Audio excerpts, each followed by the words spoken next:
Okay, so we have been talking about systems of equations in Unit 5. So the beginning of Unit 5 is we're going to talk about how do we solve a system of equations and what is a system of equations. So before we get to that, let's review a little bit. What is a solution to an equation? So if you have the equation x minus 1 equals 5, what would be a solution to that equation?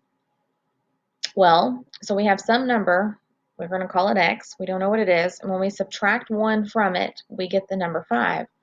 Well, we can easily do this in our heads, right? We would go, okay, that's got to be 6, because 6 minus 1 equals 5. We know that. That's an easy solution. So if we plug in the value of 6 in place of x, we get 6 minus 1 equals 5, and that would make that statement true. X minus 1 equals 5 would be true if the value of x is 6.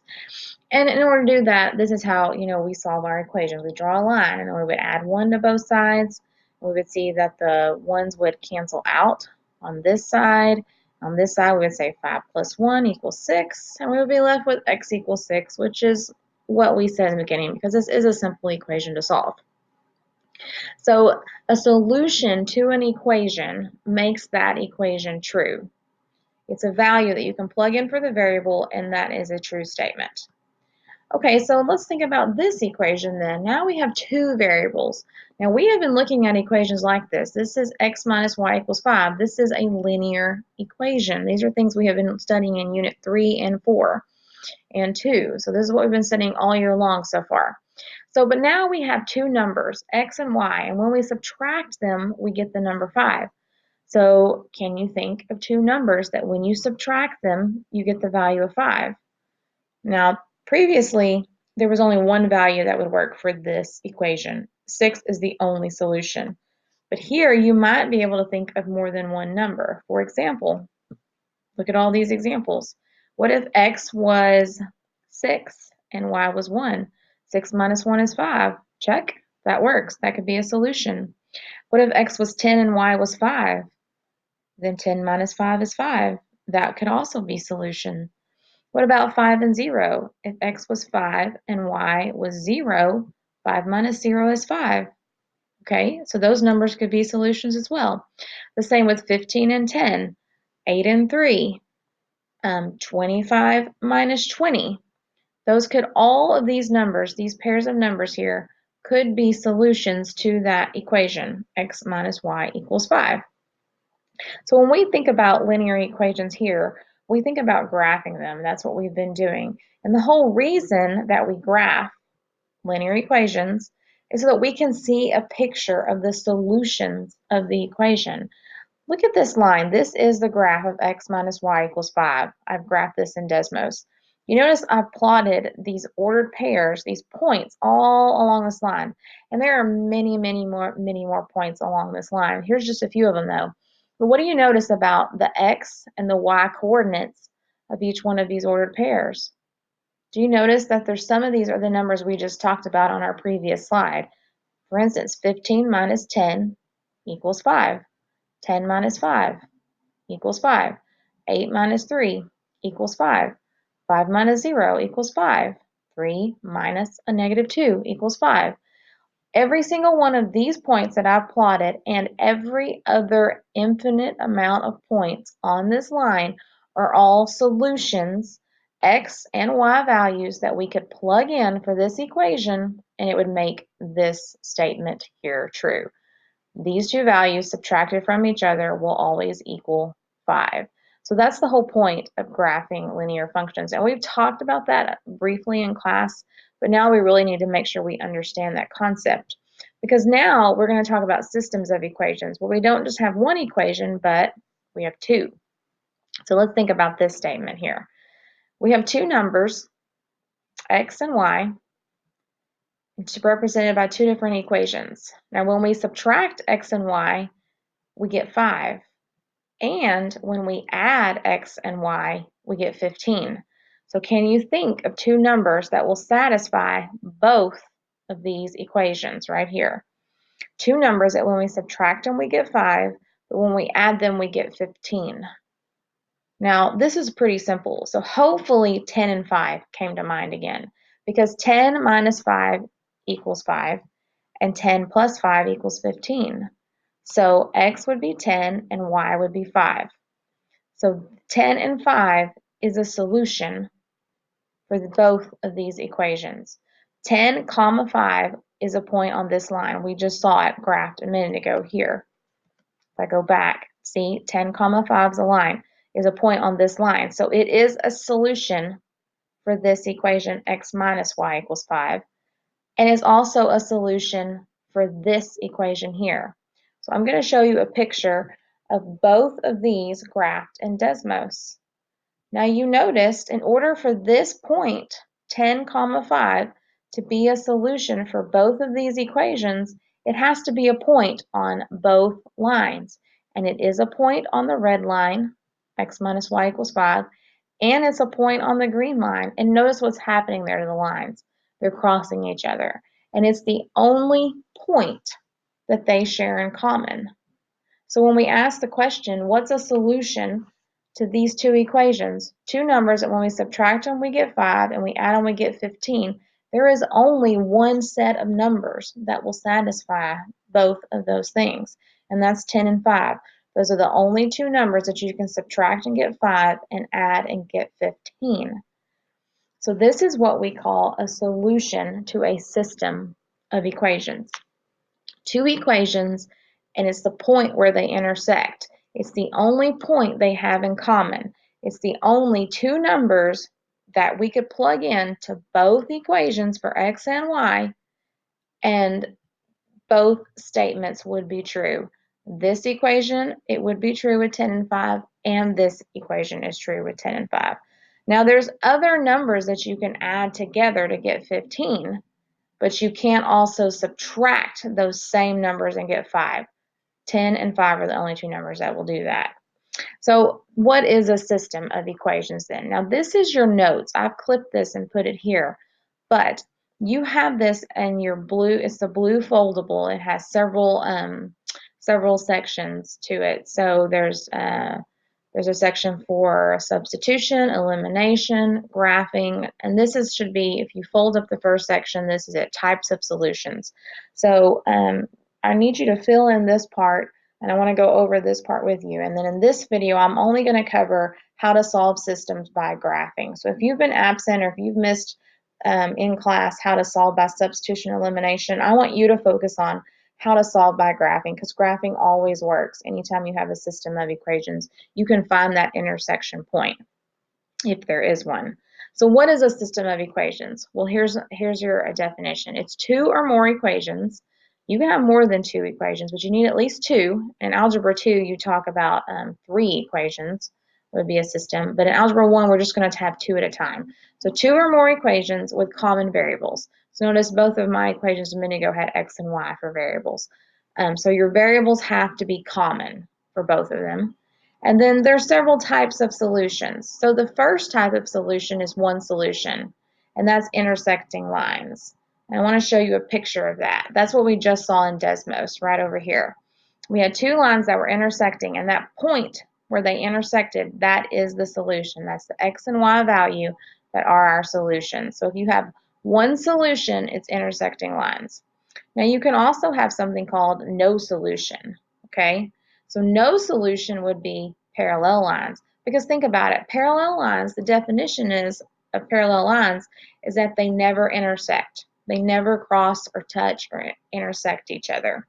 So parallel lines will never have a point that will be common between both of them. So there will never be a pair of numbers, x and y, that satisfy both equations at the same time, because they're not ever going to touch. They're not going to have a point in common. So there would be no solution to that system of equations. Then there's something that we call infinite solution. Well, an infinite solution actually is the same line, okay? So you'll graph it in Desmos, and I'll show you an example. And then when you go to graph the second one, it's just going to look like it changes the color. You'll think something strange is going on, but what's actually happening is that it's the exact same line. So what that means is we have infinite solutions because we have two equations, and when we graph them, it actually looks like the same exact line. It's graphing on top of your previous line, They share every single point in common. So those lines have an infinite amount of points that could be solutions and satisfy both of those equations to make those statements true. So there's an infinite amount of solutions because they share every single point in common because they're actually exactly the same line. Okay, so I want to look in your notes right here, and I am going to bring up Desmos now. I've got Desmos over here. So I'm going to bring it up to the side, and I want to look at example 2 here. So this is the graphing section of your notes. It should be the next section. And I want to look at problem number 2 in this section right here. So if we graph these lines in Desmos, so the first one is 5x plus y equals -2. You notice Desmos is going to start graphing this line. It's in green. So I'm going to go to the next line and I'm going to type in the second equation. 2x minus y equals -5. So I see this line is purple. So I'm going to move my screen down. I can click and drag my screen. And if I want to see better, I can always zoom in. And notice they are crossing each other. So right there, if I click on that point, well, I see that that intersection point is -1, 3, and Desmos will let you click on it, it'll darken it, and it'll leave the label up so you can see what it is. So the solution to these two equations is -1 and 3. That means if I plugged in -1 for x up here, I would have 5 times -1, which would be -5, plus the y value, which is 3.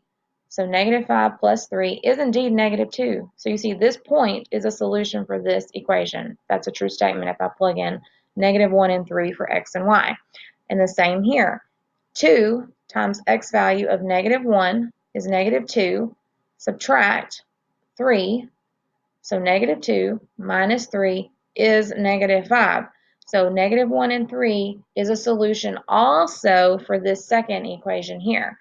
So the solution to this system, to both of these equations, is -1, 3. That's the only point that is a solution for both of these lines. So coming back to our notes, we would write that the solution is 1, -3. It's that point where they intersect. Or, and I wrote that backwards actually here, this should be -1, comma, +3. I typed that wrong when I wrote that down. So let me change this. So we also have an x value of -1 and a y value of +3. So if you're asked to find the solution, it would be that point, -1, 3, or sometimes they just ask you for the x value of the solution, and that would be -1, or the y value of the solution, and that would be 3. So you could type it as an ordered pair, or you could type it as x and y values. So I want to look at another example. Now let's look at example number 4 in our notes. I'm going to bring Desmos back up, and I'm going to type in the first equation. Y equals -3x plus 8. And I can see that it's graphing it, so I'm going to move my graph over so I can see a picture. And on the next line, I'm going to type 6x, it's graphing this one in red, plus 2y equals -10. Okay, now I see, did I type that correctly? I need to make sure that I typed it correctly because it's easy to make a mistake typing something incorrectly. Okay, so I can't see both my lines, so I want to zoom out. Oh, there we go. There's both my lines. I see I have a red one and I have a black line. Now, what do these lines look like? Hopefully you're looking at them and you're thinking, those lines look parallel. And you'd be correct in thinking so. They are parallel lines. So the question is, are they ever going to touch each other? Are they ever going to intersect?